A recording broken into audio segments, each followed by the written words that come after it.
R15 and MT15 ये है Yamaha के दो अनमोल रतन। एक है राम तो दूजा लखन। और राम लखन की इस जोड़ी ने स्पोर्ट्स बाइक मार्केट को हिला के रखा हुआ है। देसी लैंग्वेज में बोले तो भौकाल बना रखा, जिस वजह से अन्य सभी बाइक ब्रांड्स बहुत ही परेशान हैं। वैसे तो मेरा विचार यामाहा के घर में आग या झगड़ा लगाने का नहीं है और ना ही जापानीज लोगों को पुचके खिला के उनकी आंखों से आंसू निकालने का, लेकिन एक सवाल तो जायज है कि आपको अपने पिताजी के या फिर अपने ससुर जी की मेहनत से कमाए हुए पैसों को इन दोनों में से कौन सी बाइक पे उड़ाना चाहिए। So let's find out. R15 या MT15 कौन सी लेनी चाहिए आपको। राइट नाउ R15 के मार्केट में तीन डिफरेंट वेरिएंट्स अवेलेबल है। R15 version M, R15 version 4 and R15 version 3 single seat. 2,08,000 रुपए से on road prices R15 V4 के शुरू होते हैं और 2,15,000 रुपए तक जाते हैं। On the other hand R15M आपको 2,20,000 से लेकर 2,25,000 रुपए तक कॉस्ट करे and at the same time R15S आपको कॉस्ट करेगी लगभग 1,90,000 रुपीज। नाउ इन तीनों वेरिएंट्स में सबसे मेजर डिफरेंस ये है कि R15 version 4 and M are technically more advanced. उनमें नए लेटेस्ट फीचर्स हैं, यूएसडी फ्रंट फोक्स है, नया TFT डिस्प्ले है। वहीं R15 V3 सिंगल सीट में आपको सिंगल सीट मिलती है और ना ही आपको यूएसडी फोक्स मिलेंगे और ना ही आपको लेटेस्ट टेक्नोलॉजी मिलेगी up to dated. On the other hand MT15 आपको कॉस्ट करेगी लगभग 1,95,000 रुपीज के आसपास ऑन रोड इन दिल्ली। जिसको देख के एक 5वीं कक्षा का छात्र जिसको सिर्फ गुड़ा भाग करना आता है वो भी बता सकता है कि R15 वर्जन 4 और MT15 में बहुत ज्यादा फर्क है, स्पेशली कंसीडरिंग द फैक्ट कि अंडरनीथ कहीं ना कहीं ये दोनों बाइक्स काफी ज्यादा सिमिलर है। फॉर एग्जांपल सिमिलैरिटी स्टार्ट होती है हमारे इंजन से। तो दोनों ही बाइक्स को पावर करता है एक 155 CC liquid cooled single cylinder engine, जिसके ऊपर यामाहा ने अपना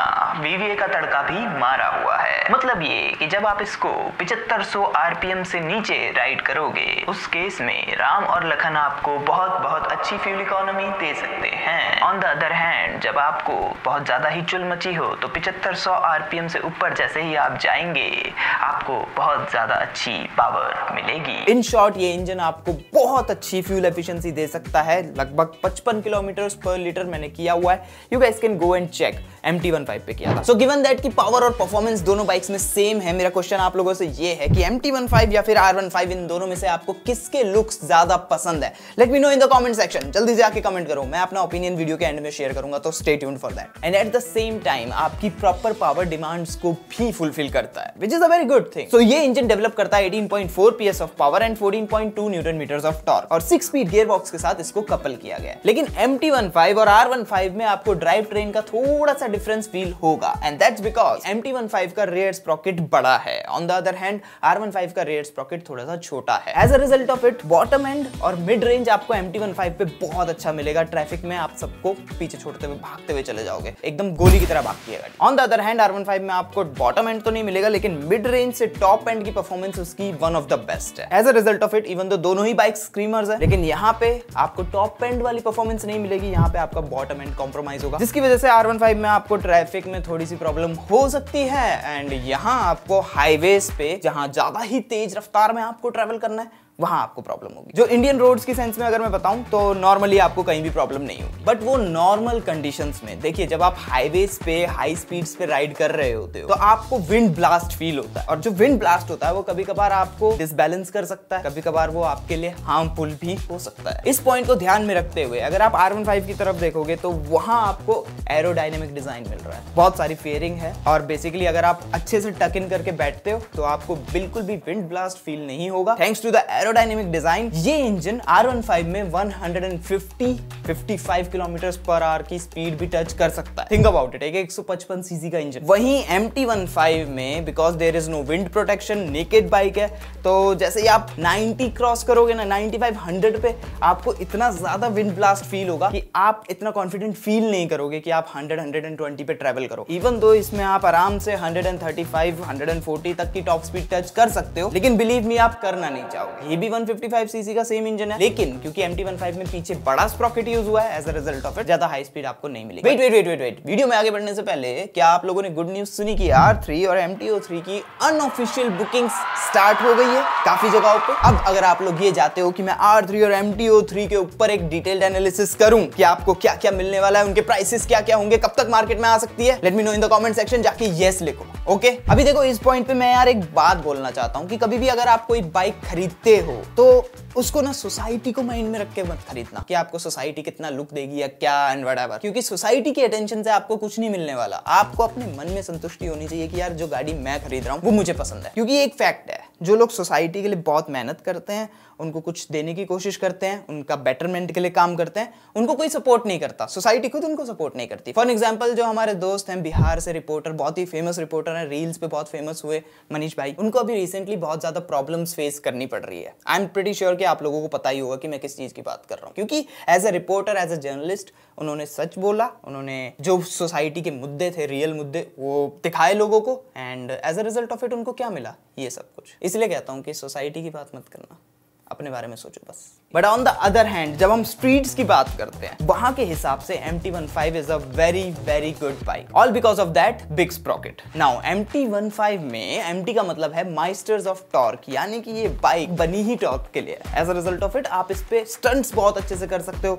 व्हीली पॉप कर सकते हो, स्टॉपी कर सकते हो, इसको पावर स्लाइड कर सकते हो, ड्रिफ्ट वगैरह कर सकते हो अगर आपको वो आती है तो, या फिर इस पे सीख भी सकते हो, because it is a very forgiving bike, क्योंकि आपको इतनी ज्यादा पावर भी नहीं मिलती कि आप कंट्रोल कर पाओ, एंड ग्रिप भी इस बाइक में बहुत ज्यादा है। On the other hand R15 थोड़ा ट्रैक वगैरह के लिए ज्यादा बेटर है। और यहाँ पे मैं एक बात और क्लियर कर दूं, R15 काफी डेडिकेटेड बाइक है, जो आपसे यानी कि राइडर से डिमांड करती है कि आप डेडिकेशन के साथ उसको चलाओ। उसका राइडिंग पोस्चर बहुत डिमांडिंग है, आप बहुत ही स्पोर्टी पोजीशन में बैठते हो, टक इन होके, आपके हैंड्स ज्यादा कंफर्टेबल पोजीशन पे नहीं होते हैं, and then the foot peg position, जिसका मतलब अगर आप इस बाइक को ट्रैफिक में यूज करने वाले हो तो वो आपकी सिरदर्दी होगी। Basically this is the bike जिससे आप कॉर्नर को टच करते हुए निकलते हो, लीन करके निकलते हो, जिससे आप पूरा मजा ले सको राइडिंग का। On the other hand MT-15 is a very comfortable bike, just like the power delivery इस सिचुएशन में भी काफी फॉरगिविंग है। आपकी जो हैंडल बार की पोजीशन है वो रिलेटिवली काफी कंफर्टेबल है, और अगर आप इसको R15 से कंपेयर करो तो आप काफी अपराइट बैठते हो, इवन दो जो आपके फुट पैक्स की पोजीशन है वो फिर भी वहां पे भी थोड़ी सी स्पोर्टी है। बट MT-15 का राइडर्स ट्रायंगल उतना स्पोर्टी और डेडिकेटेड नहीं है जितना R15 का। As a result of it अगर आप एक ऐसी बाइक चाहते हो जिसको आपको गलियों में चलाना है, जिससे आपको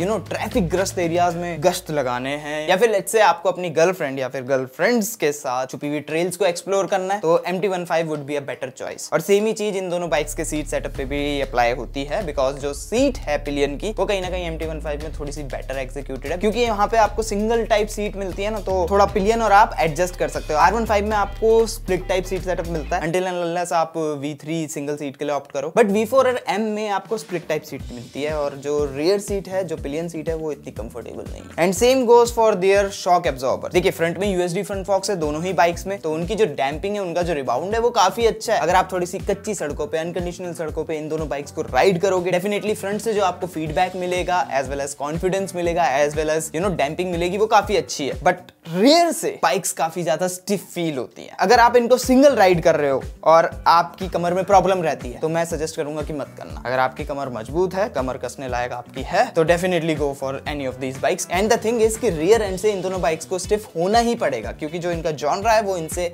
एक्सपेक्ट करता है स्टिफनेस। अच्छा, फीचर्स वाइज दोनों ही बाइक्स में आपको मोस्टली सिमिलर फीचर्स मिलते हैं। ट्रैक्शन कंट्रोल सिस्टम आपको मिलता है, ड्यूल चैनल ABS पहले MT-15 वर्जन 2 में नहीं आता था, अभी उन्होंने स्टैंडर्ड कर दिया है ड्यूल चैनल ABS भी। देन जो सबसे बड़ा मेजर डिफरेंस आपको इन दोनों बाइक्स में मिलेगा फीचर्स वाइज, वो है TFT स्क्रीन। R15 वर्जन 4 में आपको न्यू कलरफुल TFT स्क्रीन मिलती है, जो बहुत अच्छी है दिखने में। On the other hand MT-15 version 2 में आपको वही पुरानी वाली नेगेटिव LCD वाली स्क्रीन मिलती है, इवन तो वो बहुत अच्छी है, उसमें भी बहुत सारी इंफॉर्मेशन है आपके पास, जैसे कि आपकी रियल टाइम इकोनॉमी क्या चल रही है, एवरेज फ्यूल इकोनॉमी क्या चल रही है, टाइम क्या चल रहा है, एंड ऑल दोस थिंग्स। लेकिन जो TFT कलरफुल स्क्रीन पैनल है वो काफी ज्यादा अच्छा लगता है। मतलब ये बात मुझे समझ नहीं आई यामाहा की ऐसा क्यों, मतलब वहां पे भी TFT दे सकते थे इस अपडेट के दौरान, क्यों नहीं दिया है, I have no idea, but this is the major difference. और अलॉन्ग साइड दैट इन दोनों ही बाइक्स में आपको ब्लूटूथ कनेक्टिविटी भी मिलती है, जिसमें आपको SMS अलर्ट्स मिल जाएंगे, बैटरी स्टेटस मिल जाएगा, कॉल स्टेटस मिल जाएगा, कॉल अलर्ट मिल जाएगा, एंड अलॉन्ग साइड दैट आप रियल टाइम स्टैटिस्टिक्स चेक कर सकते हो कि आप अपनी बाइक को किस तरह चला रहे हो, क्या फ्यूल इकोनॉमी है, और उसके साथ में अगर बाइक में कोई फॉल्ट होगा ना, तो वो भी आपको उस ऐप में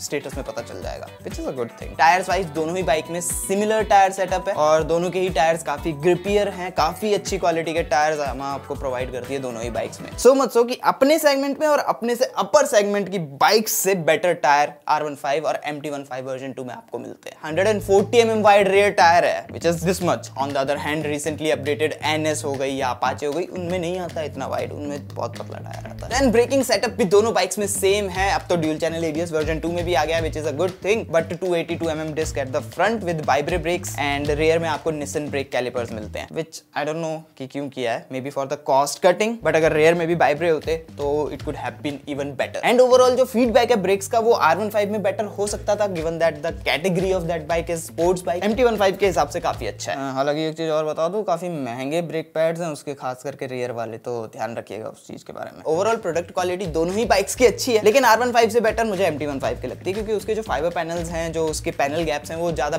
बेटर मैनेज किए हुए हैं यामा ने। And at the same time अगर आप ध्यान दोगे तो MT15 में आपको दिखेगा कि ग्रैब रेल्स अच्छी वाली प्रोवाइड करी हुई है, जो कि उसमें एज अ डिजाइन एलिमेंट भी काम करती है, उसके लुक्स को भी इंप्रूव करती है। But on the other hand R15 में आपको दिखेगा कि यार कोई ग्रैब हैंडल नहीं है, बस थोड़ा सा वो फाइबर पैनल में गैप दे रखा है, जिनको आप सूडो ग्रैब हैंडल्स बोल सकते हो, but they are not really grab handles, वो टूट भी जाते हैं काफी केसेस में। तो आई थिंक यामा को उस चीज के ऊपर थोड़ा सा काम करने की जरूरत है, स्पेशली R15 में। In my opinion this is too much of a sacrifice for looks. और लुक्स से याद आया, इन दोनों की लुक्स की बात तो हमने की नहीं। जैसा आपने देखा R15 इज फुली फेयर्ड, बीच में आपको एक सेंटर LED हेडलैम्प मिल रहा है, उसके साइड में 2 DRLs जा रहे हैं, छोटे छोटे सांप से, अच्छे लगते हैं। और ऊपर आपको प्रॉपर विंड वाइजर मिल रहा है। फुली फेयर्ड मोटरसाइकिल है तो इंजन भी आपका कवर्ड है और बहुत अच्छे से डिजाइंड है। आपको एयर कूलिंग के लिए वेंट्स भी मिल रहे हैं। This is a very well design motorcycle, R7 से काफी ज्यादा मिलती जुलती है। On the other hand MT15 is a fully naked motorcycle, but जो इसका टैंक है ना, और जो टैंक की फेयरिंग है, वो काफी अच्छी लगती है। एंड हेडलैम्प्स में भी मुझे कोई कमी नहीं लग रही है, मतलब सेंटर हेडलैम्प यहाँ पे भी आपको मिल रहा है LED, और उसके साथ में वो 2 आइस जैसी ब्लॉक DRLs मिलते हैं, काफी सेक्सी लगते हैं। काफी लोग तो उसको मॉडिफाई करवा लेते हैं, उस पे यू नो रेड फिल्म लगा लेते हैं या फिर ग्रीन फिल्म लगा लेते हैं। I am not a big fan of that, but the thing is it looks really very nice. अगर कस्टमाइजेशन की बात की जाए तो दोनों ही बाइक्स के लिए आपको